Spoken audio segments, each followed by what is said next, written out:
शब बारात या 15 शाबान की फ़जीलत के एतबार से हमारी उम्मत में बहुत बहस व मुबाहिसा पाया जाता है और अक्सर लोग इसके बारे में बहुत गर्मा गर्मी भी हो जाती है। तो मैंने सोचा कि आज मैं आपके सामने एक बहुत ही मोतदिल अंदाज में, बहुत ही बैलेंस तरीके से इसके बारे में कुछ बातें पेश करूँ। सबसे पहली बात यह है कि हम लोग हमेशा ये चाहते हैं कि अल्लाह ताला हमसे राज़ी रहे। अल्लाह के नबी करीम सल्लल्लाहु अलैहि वसल्लम की जो तालीमात हम तक पहुँची हैं, हम उनके मुताबिक अमल करें और सारे वो काम करें जिससे अल्लाह राज़ी हो जाता है।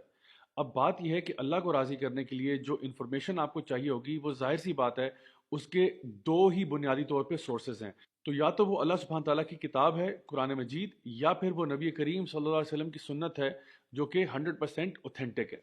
मैंने कुछ दिन पहले बिदतों से रिलेटेड भी एक वीडियो पोस्ट किया था, जिसमें हम लोगों ने एक रूल डिस्कस किया था जो हमारी शरीयत का है कि जहाँ तक दीन का ताल्लुक है तो हमेशा वही काम किए जाएंगे जिस पे 100% अल्लाह और उसके रसूल की मोहर हो। इसके अलावा अगर कोई इबादत हम नए तरीके से दीन में लेके आएंगे तो वो फिर बिदत में शुमार की जाएगी, और नबी करीम सल्लल्लाहु अलैहि वसल्लम की इस बारे में बड़ी सख्त वईद है कि हर बिदत जो है वो गुमराही है और हर गुमराही जो है वो जहन्नम की आग में है। तो आइए अब देखते हैं कि शाबान, और स्पेशली ये जो निस्फ शाबान है या 15 शाबान है, कि जिसको हमारे आम इस्तिलाह में शब बारात कहा जाता है, इसकी हकीकत क्या है। तो सबसे पहले हम वो चीज़ें डिस्कस करते हैं जो 100% ऑथेंटिक हैं। नंबर एक, शाबान के महीने की फजीलत इस एतबार से ज़रूर मौजूद है कि नबी करीम सल्लल्लाहु अलैहि वसल्लम पूरे साल में रमज़ान के अलावा किसी और महीने में इतने रोज़े नहीं रखते थे जितना कि शाबान के महीने में रखा करते थे। लेकिन इसके साथ साथ नबी करीम सल्लल्लाहु अलैहि वसल्लम ने 15 शाबान के बाद रोज़े रखने से मना फरमाया। तो इसकी वजह हमारे उलमा ये बयान करते हैं कि इंसान अपने आप को रमज़ान के आने से पहले ही रोज़े रख रख के थका ना दे। लेकिन अगर कोई ऐसा शख्स है जिसको ऑलरेडी आदत है ज़्यादा रोज़े रखने की नफली तौर पे, तो इंशाल्लाह वो रख सकता है।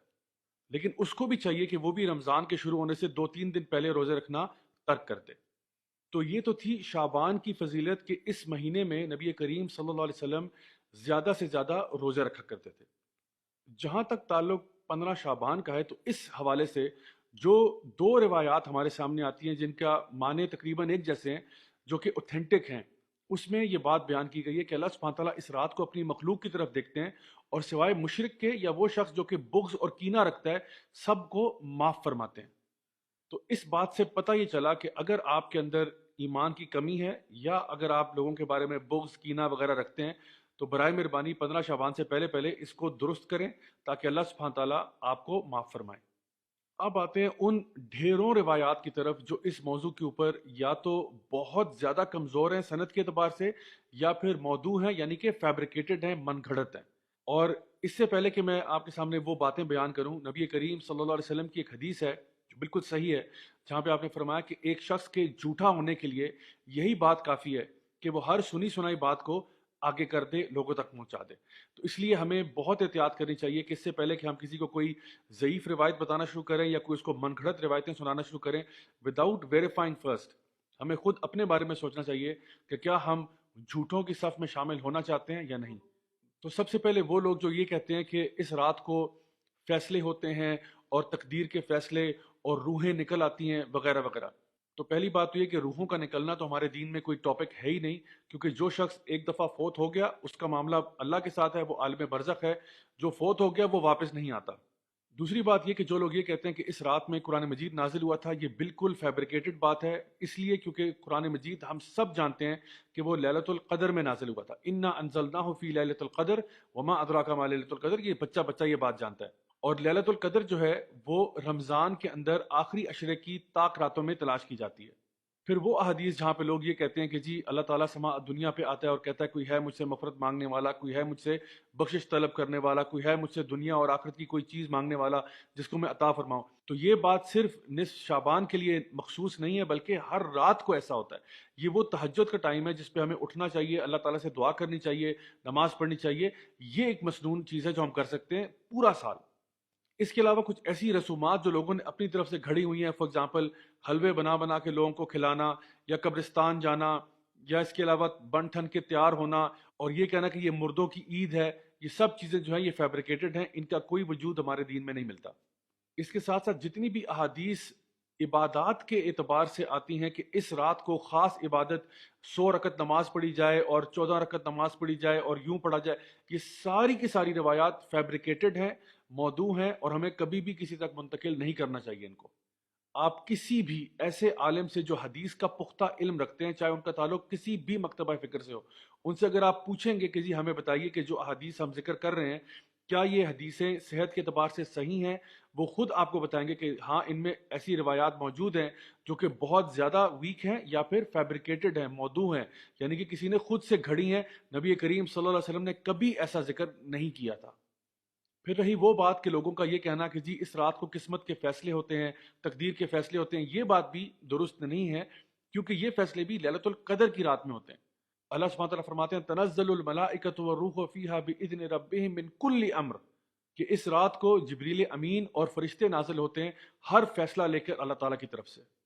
سو my dear brothers and sisters, اگر ہم نے واقعی اللہ تعالیٰ کو راضی کرنا ہے، اپنے گناہوں کو بخشوانا ہے، تو کیوں نہ ہم وہ اعمال کریں اور کثرت سے کریں جو کہ نبی کریم صلی اللہ علیہ وسلم سے، آپ کے صحابہ سے، تابعین سے، تبع تابعین سے 100% ثابت شدہ ہے۔ مثلاً تہجد کی نماز پڑھنا، خوب صدقہ خیرات کرنا، خوب ٹائم لگا کے ذکر کرے، قرآن مجید 3 3 4 4 گھنٹے قرآن پڑھے، لمبی لمبی رکعت نمازوں کی نفل نمازیں پڑھیں، کوئی مسئلہ نہیں انشاءاللہ تعالیٰ، ایسے آپ تمام کام سارا سال ہی کر سکتے ہیں۔